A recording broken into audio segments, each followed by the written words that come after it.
Au nom du Père, et du Fils et du Saint-Esprit. Amen.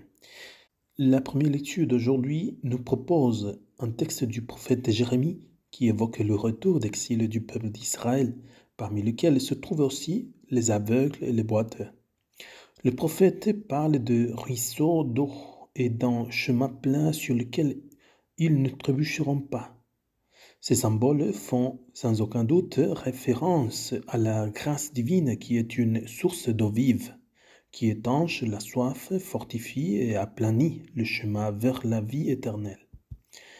Nous savons que c'est Dieu qui ramène son peuple dans sa patrie.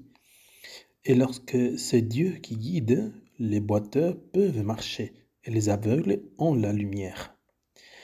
C'est une très belle figure de la conversion intérieure qui nous amène à pouvoir voir la lumière intérieure même si nous étions aveugles corporellement.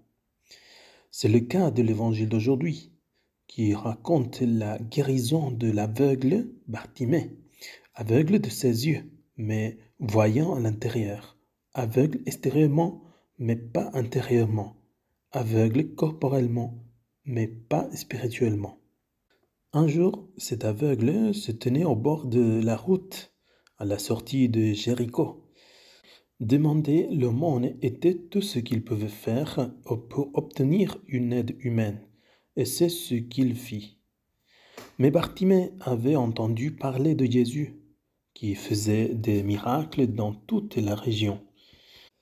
Cependant, sa cécité l'empêchait d'aller le chercher. Il devait donc rester là où il restait toujours. Mais un jour, l'aveugle entendit le bruit d'une foule. Et quand il sut que celui qui passait était Jésus de Nazareth, il se mit à crier par-dessus le bruit de la foule, « Jésus, fils de David, aie pitié de moi !» En essayant de le faire taire, mais il cria plus fort. Jésus était son seul espoir de voir. Bartimée était en effet aveugle de ses yeux physiques.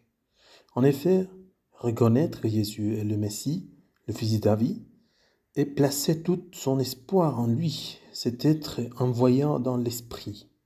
Sa foi le faisait crier de plus en plus fort, car il était sûr que son salut était en Jésus seul. Son émotion était telle qu'il jeta son manteau, se leva d'un bond et s'approcha de Jésus lorsque celui-ci, répondant à ses cris, l'appela. Les cris de Bartimée ont attiré l'attention de Jésus, non seulement en raison du volume avec lequel il a prononcé sa prière de supplication, mais aussi en raison de son contenu. Jésus, fils de David, aie pitié de moi. Le contenu est celui d'une foi profonde, car non seulement il demande la guérison, mais il reconnaît Jésus comme le Fils de Dieu, le Messie que le peuple d'Israël attendait. C'est pourquoi Jésus lui a dit, en le guérissant, « Ta foi t'a sauvé ». Regardons de plus près le cri de prière de Bartimée. « Jésus, Fils de Dieu, aie pitié de moi ». Les Juifs savaient que le Messie devait être un descendant de David. Ainsi, reconnaître Jésus comme le Fils de David, c'était le reconnaître comme le Messie, le Fils de Dieu fait homme. Nous pouvons dire que ce plaidoyer désespéré de Bartimée contient une profession de foi si complète qu'elle résume de nombreuses vérités de l'Évangile. C'est ce que l'on appelle la prière de Jésus, qui peut être utilisée pour une prière constante, pour prier en tout temps, sans perdre courage, comme nous le recommande saint Paul. À bien y regarder, il s'agit d'une prière centrée sur Jésus, mais aussi d'une prière trinitaire, car en disant que Jésus est le Fils de Dieu, nous reconnaissons la présence de Dieu le Père, et personne ne peut reconnaître Jésus comme Fils de Dieu si ce n'est sous l'influence de l'Esprit Saint. De plus, en reconnaissant Jésus comme le Messie, notre Seigneur, nous reconnaissons sa souveraineté sur nous et sa seigneurie sur nos vies, c'est-à-dire que nous reconnaissons notre soumission à sa volonté. Et en disant « Aie pitié de moi », Nous reconnaissons que nous sommes aussi dépendants de lui. Nous mettons toute notre confiance en lui seul, notre seule espérance, comme Bartimée. Jésus, Fils de Dieu, prends pitié du pécheur que je suis. Est une prière qui contient cette autre vérité de l'Évangile, que nous sommes pécheurs et que nous dépendons totalement de Dieu pour notre salut. Dans la deuxième lecture, saint Paul continue à nous parler du sacerdoce du Christ. Le Christ est le prêtre suprême et éternel. Il n'est pas possible d'obtenir le pardon, de retrouver la vue spirituelle, de suivre le Christ, d'attendre Dieu sans passer par le Christ, dont dépend notre salut.